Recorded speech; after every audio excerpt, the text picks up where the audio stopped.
ফুলেশ্বরী আকবরও তো আকবর মারা গেছে না। ফুলেশ্বরী কি নিজের বাড়ি না ভাড়া থাকে? ভাড়া থাকে, নিজের বাড়ি খেতে নাই বাবা, দেখে ওমরাও দেখে। ছেলেরা দেখে না আপনাকে? হ্যাঁ, ছেলেরা দেখে না? ছেলে নাই তো, করুণে তুমি মারা গেছে। মেয়ে? মেয়ে তো দুইটে মারা গেছে। মেয়েও মারা গেছে?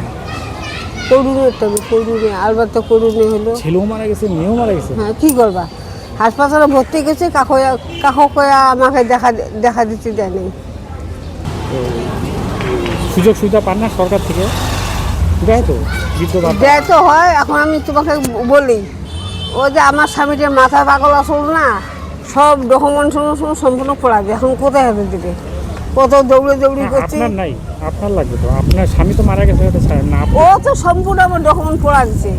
মাথা পাগলার লোক আসলো না, ওরাই দিছে। পড়াই দিছে। ওই দিন তো কোনো ভাতি ভুতি কোনো না পালি সবই এত কষ্ট করে না বেড়াই যেমন হয়, সব পড়া দিছে, নিশ্চিত সম্পূর্ণ পড়া দিছে।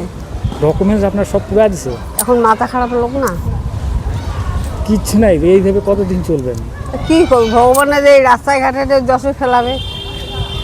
তো কেউ যদি আপনাকে সাহায্য করে, কেউ কিছু বলেন যে এই যে সব অনেকে তো ভালো লোক আছে না, ওই যে বললাম সবাই যে এখন মনে কর তোমার আছে, এটা কথার কথা।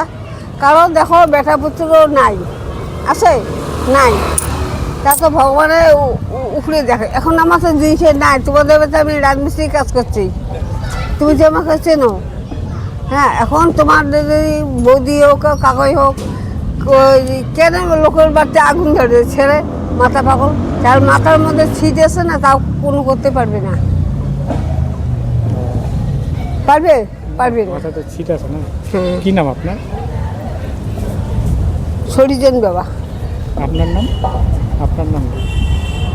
শান্তি বাবা, শান্তি। শান্তিবালা? শান্তিবালা কি? দেওয়া দেওয়া। বেওয়া? হ্যাঁ হ্যাঁ, শুনি তো, প্রথম শুনলাম। শান্তি বেওয়া, স্বামী নেই নে। সে তো